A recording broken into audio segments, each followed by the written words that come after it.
Welcome students. এখন আমি দেখাবো একটা empirical formula and molecular formula related আমাদের এটা basic concept in chemistry class 11-এর বা আমাদের নিট বা জেইতে যে কোশ্চেনগুলো আসে সেই রিলেটেড একটা কোশ্চেন আমি দেখাবো।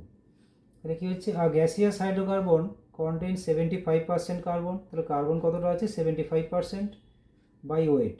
তাহলে হাইড্রোকার্বন বলেছে, দ্যাট মিনস কি এখান থেকে আমি পেয়ে যাচ্ছি the molecular compound contains only carbon and hydrogen. তাহলে কার্বন যদি 75% বলে তো সেখান থেকে হাইড্রোজেনটা পেয়ে যাচ্ছি কি 25%। তাহলে কার্বন ইস টু হাইড্রোজেন আমি পেয়ে যাবো এখানে 1:4 দেখো পেয়ে গেছি।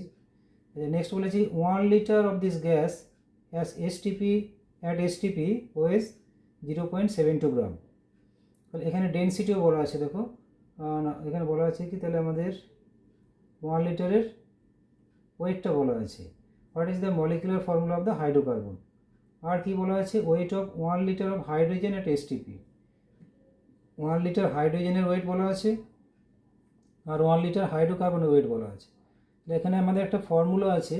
তাহলে ফর্মুলাটা কি, density equals to weight of 1 litre gas at STP divided by weight of 1 litre H2 at STP. যে কোনো সাবস্টেন্সের ক্ষেত্রে হতে পারে, এনি গ্যাস আর কি। Wait of 1 litre any gas, তাহলে সেটা কত বলেছে এখানে গিভেন হচ্ছে 0.72 গ্রাম।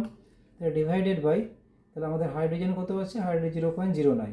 তো এটা করে কত পাচ্ছি আমি, ডেনসিটি পেয়ে গেলাম হচ্ছে 8। তাহলে ডেনসিটি কত পেয়েছি, ডি ইকুয়ালস টু 8।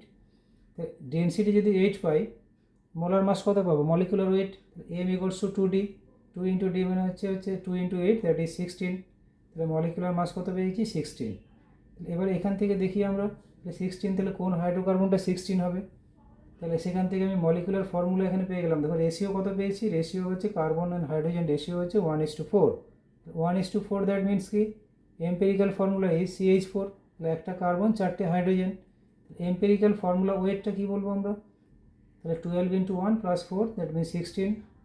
এবার মলিকুলার ফর্মুলা কি, মলিকুলার ফর্মুলা হচ্ছে এম্পেরিক্যাল ফর্মুলা হোল এন হচ্ছে এন ফ্যাক্টর একটা আছে, সেই ফ্যাক্টরটা এখানে আমাকে ক্যালকুলেট করতে হবে।